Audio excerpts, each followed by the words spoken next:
for. So the Student Services Centre is actually all about being one point of contact for any student inquiry.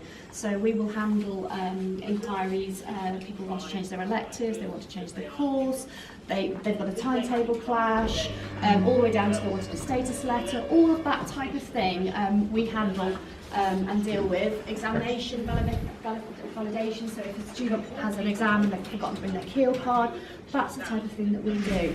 So we have handled, in the last academic year, 27,000 inquiries through, not just through our door, we also operate obviously via phone and via email. So we have a back office as well as a front office.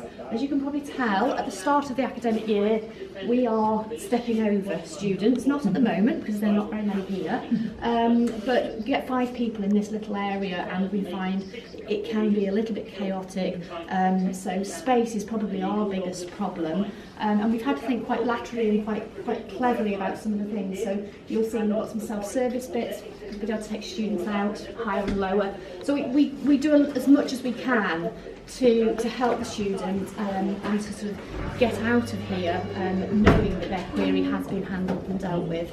Some of you will see me a little bit later in the marketplace as well, so if there's anything you want to ask me, anything in particular that we do or don't do, then I'll be over there in a little while as well. So this is the actual physical location. We're a team of only 4, so we do handle quite a lot. But, I mean, this building is huge as well. So, yes. so this is the part that students come to. This is the part that they see. But sort of left, right, up, down. There are this is where the offices in which we work. So the resident support team, yes. the money and welfare team.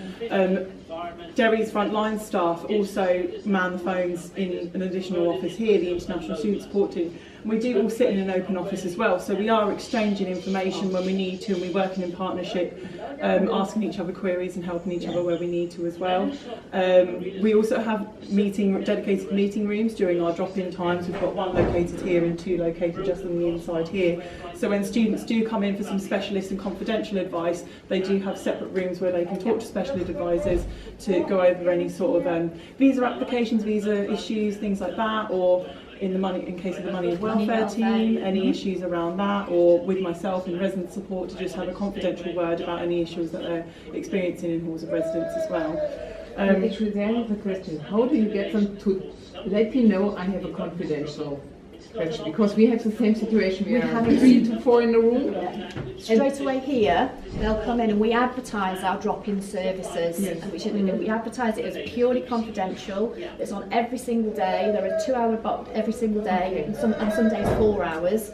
And they will come and they will speak to us and say, "I'm here. I need to speak to somebody." So we keep it very confidential. We do not broadcast that. And then we will literally take names. There's no stigma because of this room, this area here, because they could be walking into the student services for anything. So we've actually found that it's made it, and putting the name Student Services Centre on the top of the door, we found that there isn't a stigma of somebody coming in and wanting some support, some guidance, and hopefully they see that there's a friendly face that will just say no problem. If we have a distressed student, we'll put them into one of the drop-in rooms straight away, and obviously advise the relevant service that we have somebody that we feel they need to see.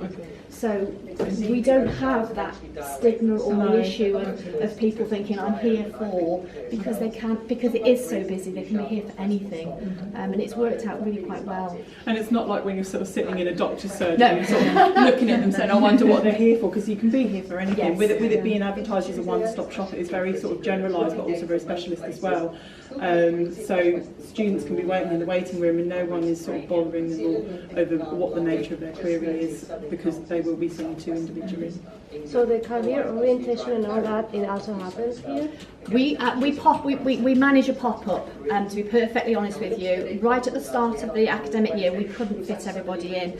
For the first 2 weeks of the season, the academic year, we move over into the exhibition suite. I don't know whether you've been into the Chancellor's building yet, but there's a very large room in there. We have a very integrated service, so people that want to enrol late, want to change their electives, want to get a anything it is, everything they go to there, Yeah. and we will see 3,000 students.